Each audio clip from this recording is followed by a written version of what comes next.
How the heck did they get this chapel to sit on them pillar columns like that? They excavated this whole site out in Brazil, and they're trying to say that they installed these pillar columns right here. Just look at all the dirt on these columns right here, okay?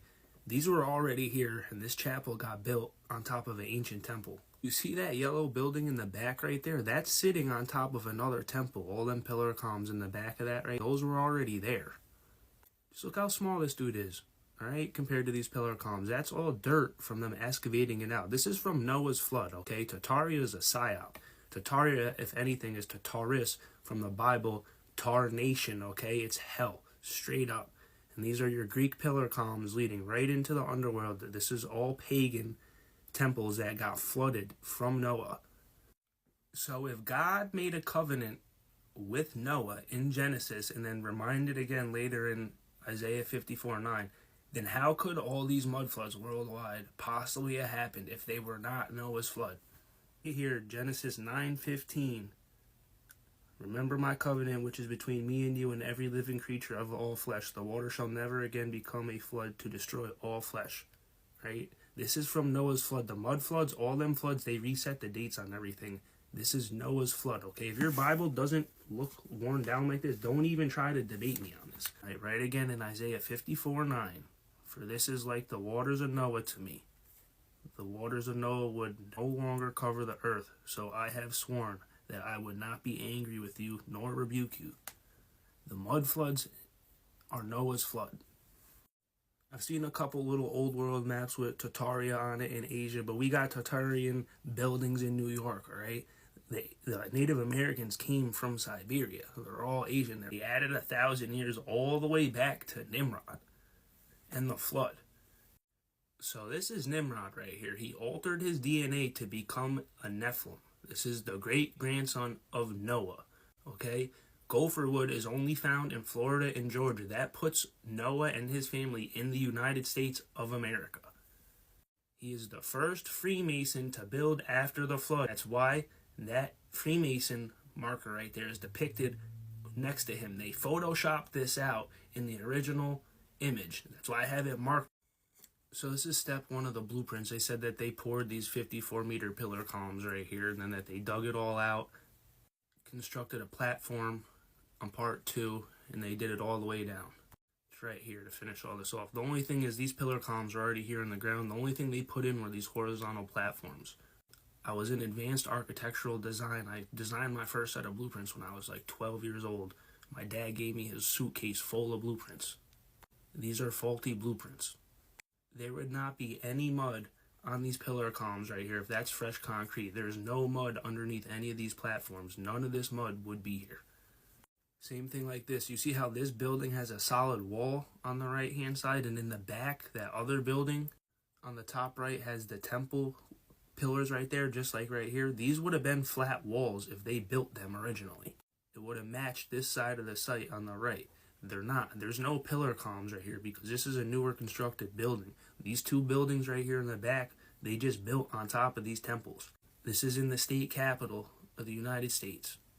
This bottom part of this 3D design is what's going to be buried up to like right here. Fill all this in and convert it into a Capitol building.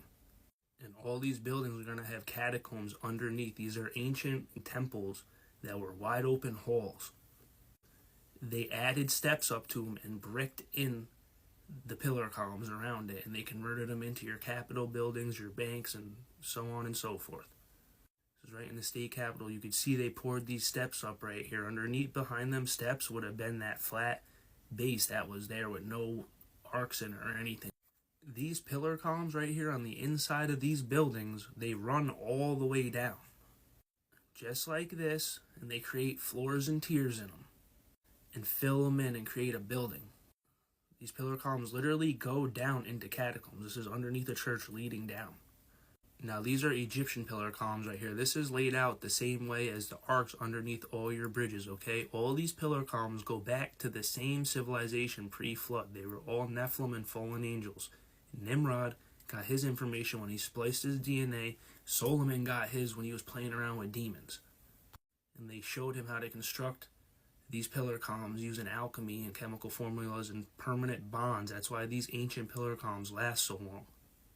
Now, these are the pillar columns in 7087. They filmed the movie Salt here with Angelina Jolie in it. My family poured every single one of these pillars for Local 190 in the Union, okay? They use different concrete nowadays. That's why these deteriorate and they have to go back and fix them. It's to keep people working and enslaved. They had the information how to pour permanent pillars and permanent bonds, so where we only constructed this one time and it would last forever. It was weather resistant. This is Samson right here when he crashed out and destroyed the pillar columns, and then he ended up passing from it, but you get the point. This was all ancient art right here to the Nephilim. Alright, so all these buildings, alright, they're built by your fallen angels and Nephilim. This was all built and laid out like an electrical grid to harvest energy. This is all fallen angel technology. That's why the arcs on these doors were so big. That stained glass window right there was a second edition. This was a giant wide open arc that Nephilim used to walk through. No man today constructed this building. And that's not because they're not alive. It's because they have no idea to lay out these harmonic ratios. They don't even know the chemical formula of the concrete. These were literally built by the Freemasons and the Nephilim. That's why these arcs are so big right here. That's why there's the compass right there at the top. Right? This all harnessed energy from the ether.